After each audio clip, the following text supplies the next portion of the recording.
ये कब्रिस्तानों की घेराबंदी की चर्चा करते हैं। जो कब्रिस्तान की जमीन पर इनकी टेढ़ी निगाहें हैं भारतीय जनता पार्टी की या केंद्र सरकार की, उसको बचाने के लिए कौन सा उपाय करेंगे जब इन्होंने काले कानून के साथ खड़े हो गए और वो कहीं ना कहीं अपनी राजनीति को भारतीय जनता पार्टी के हाथों गिरवी रखने का काम किया है। नमस्कार, मेरा नाम कृष्णा कुमार है और आपने देखना शुरू कर दिया है एकदम कड़क न्यूज। जब से वक्फ अमेंडमेंट बिल पास हुआ है तब से सियासी राजनीति जारी है। इसी बीच आरजेडी प्रवक्ता एजाज अहमद का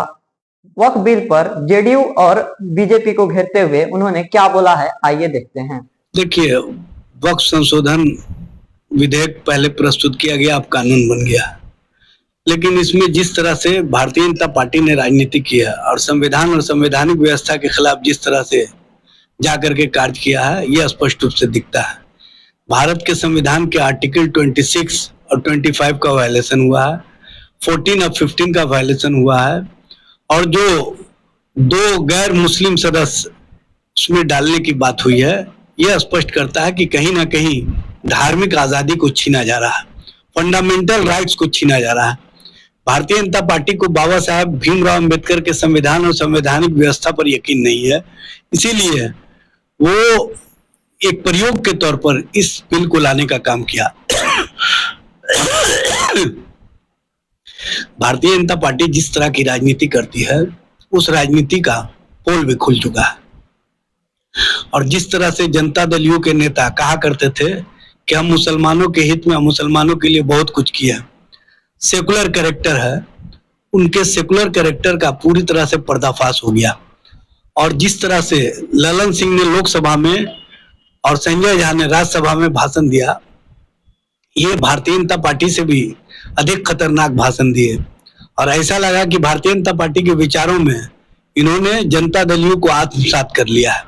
और जनता दल यू भारतीय जनता पार्टी में समाहित हो चुके हैं। जिस तरह से मरमरिंग है वहां, जिस तरह से मुसलमानों में बेचैनी है, उसके बाद से जनता दल यू के प्रदेश अध्यक्ष को दिखाई नहीं दे रहा कि हम क्या सवाल करें क्या नहीं। मैंने उनसे सवाल किया है कि 5 फायदे आप गिना दीजिए मुसलमानों का और महिलाओं के संबंध में, कि वक्फ संशोधन विधेयक से मुसलमानों के ये 5 फायदे होंगे। ये लोग नहीं बता सकते हैं क्योंकि फायदे कुछ है ही नहीं है। दरअसल भारतीय जनता पार्टी और केंद्र सरकार जो अंबानी के इशारे पर पूरी राजनीति को केंद्रित कर चुका है, अंबानी का इंटीरिया बिल्डिंग को बचाने के लिए, चूंकि वक्फ की संपत्ति पर बना हुआ है, यतीम खाना पर बना हुआ है, ये कहते हैं कि हम यतीमों को फायदा पहुंचाएंगे, और यतीम खाना पर जो इनके उद्योगपति मित्र का बिल्डिंग बना हुआ है उसको तोड़ना नहीं चाहते हैं। मामला सुप्रीम कोर्ट में है, आज न कल उस मामले में इनको जिस मकसद के लिए ये बिल लाए हैं उसमें मुंह की खानी पड़ेगी, और इनको ये बात पता है, इसीलिए ये बचाने के प्रयास में हर तरह का कोशिश किया और जल्दी से जल्दी इस बिल को कानून का रूप देने का काम किया है, क्योंकि इनको पता है कि हमारे उद्योगपति मित्र किसी दिन भी जो उनका इंटीरियर बिल्डिंग है वो वक्फ की संपत्ति है, उसको माननीय सर्वोच्च न्यायालय के आदेश में जो फैसला आएगा उनको पता है, इसीलिए इस तरह की बातें किया है। सबसे बड़ी बात यह है कि भारतीय जनता पार्टी जिस तरह से राजनीति करती रही है नफरत के माहौल में, और नफरत के माहौल को कहीं ना कहीं आगे बढ़ाने का काम करती रही है। इनको 9.5 लाख एकड़ जमीन नजर आ रहा है, लेकिन उसमें जो धार्मिक स्थान है, चाहे मस्जिद हो, चाहे मदरसा हो, चाहे कब्रिस्तान हो, चाहे मजार हो, चाहे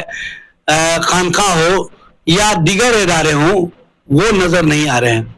जब मस्जिद है तो उसमें आमदनी कहां से आएगा, जब कब्रिस्तान है तो उसमें आमदनी कहां से आएगा, और जहां पर आमदनी का स्रोत है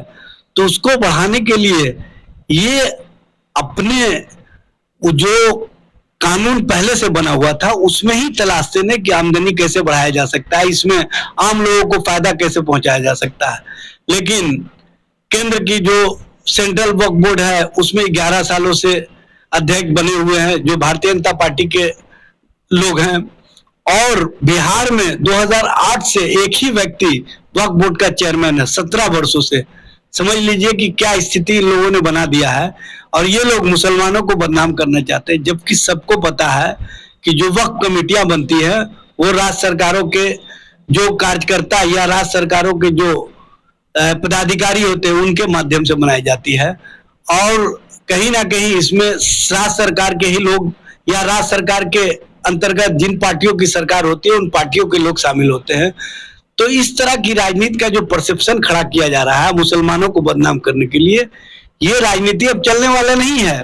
और ये पूछते हैं कि 15 वर्षों में लालू राबड़ी की सरकार में क्या हुआ, तो मैं बता देना चाहता हूं। सबसे पहले तो लालू जी ने अल्पसंख्यक कल्याण मंत्रालय का गठन किया, अल्पसंख्यक आयोग को कानूनी मान्यता दी, 12,500 उर्दू टीचरों की बहाली की, उर्दू ट्रांसलेटर और उर्दू टाइपिस्ट की बहाली की, उर्दू को रोजगार से जोड़ने का काम किया। लालू जी ने विधानसभा का स्पीकर, विधान परिषद का चेयरमैन मुसलमान को बनाया। लालू जी ने 15 सूत्री कार्यक्रम के माध्यम से अल्पसंख्यक इलाकों में विकास की योजनाएं चलाई। लालू जी ने जो अल्पसंख्यक आयोग को सदन के पटल पर रखवा करके उसका चर्चा करवाते थे,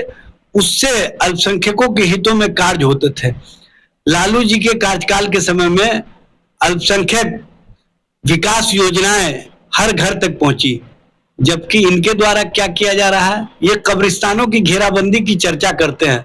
लेकिन उस कब्रिस्तान का एक्वायर करके जमीन को तो ये बचाने की बात करते हैं, लेकिन उस जमीन को छीनने के लिए जो कानून अभी आया है उस पर ये उनके साथ खड़े हो जाते हैं। अब जो कब्रिस्तान की जमीन पर इनकी टेढ़ी निगाहें हैं भारतीय जनता पार्टी की या केंद्र सरकार की, उसको बचाने के लिए कौन सा उपाय करेंगे जब इन्होंने काले कानून के साथ खड़े हो गए। तो इस तरह से जनता दल यू अपने ही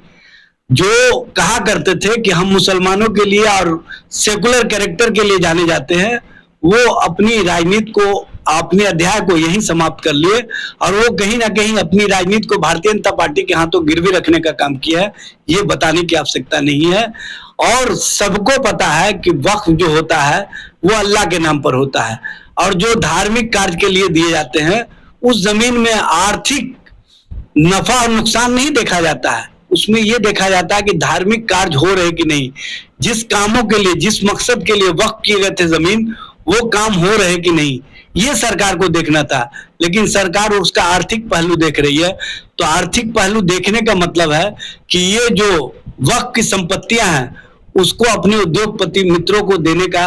कहीं ना कहीं बहाना तलाश रहे थे। तो जैसा आपने देखा कि वक्फ बिल अमेंडमेंट जब से आया है तब से एजाज अहमद बीजेपी और जेडीयू को मुस्लिम विरोधी बता रहे हैं और कह रहे हैं कि अगला जो विधानसभा का चुनाव आने वाला है इसमें इनका सुपड़ा साफ है। आप इस वक्फ बोर्ड बिल के बारे में और एजाज अहमद ने क्या कहा है इसके बारे में क्या सोचते हैं कमेंट में बताएं और ऐसे ही खबरों के लिए हमारे साथ जुड़े रहे और देखते रहें एकदम कड़क न्यूज।